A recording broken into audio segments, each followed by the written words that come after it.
சென்னை தலைமைச் செயலகத்தில் பொதுத்துறை சார்பாக முன்னாள் படை வீரர்களின் வாழ்வாதாரத்தை மேம்படுத்துவதன் குறித்து முன்னாள் படை வீரர் நலத்துறை சார்பாக முதல்வரின் காக்கும் கரங்கள் என்ற புதிய திட்டத்தை முதலமைச்சர் மு.க.ஸ்டாலின் தொடங்கி வைத்திருக்கிறார். தொடர்ந்து முன்னாள் படை வீரர்களுக்கு தொழில் தொடங்குவதற்கான ஆணைகளையும் முதலமைச்சர் மு.க.ஸ்டாலின் தற்பொழுது வழங்கி வருகிறார்.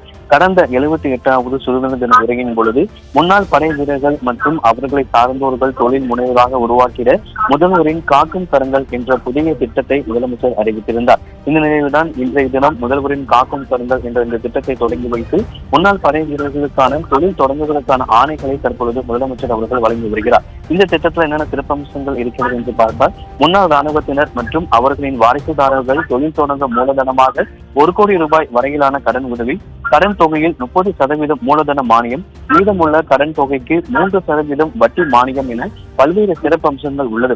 இந்த திட்டத்தின் மூலியமாக முன்னாள் படை வீரர்களை சார்ந்த வாரிசுதாரர்கள், கைம்பெண்கள் ஆகியோர் பலனடைவார்கள்.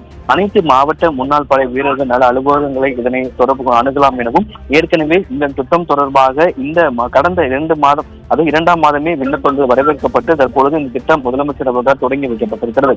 இந்த நிகழ்வில் தலைமைச் செயலாளர் முருகானந்தம், மனிதவள மேம்பாட்டுத்துறை அமைச்சர் கயல்விழி செல்வராஜ் உள்ளிட்ட துறை சார்ந்த அதிகாரிகள் தற்பொழுது இந்த நிகழ்வில் கலந்து கொண்டிருக்கிறார்கள். முதலமைச்சர் மு.க.ஸ்டாலின் அவர்கள் முதல்வரின் காக்கும் கரங்கள் என்ற திட்டத்தை தொடங்கி வைத்து அந்த முன்னாள் படை வீரர்கள் தொழில் தொடங்குவதற்கான ஆணைகளையும் தற்பொழுது வழங்கி வருகிறார்.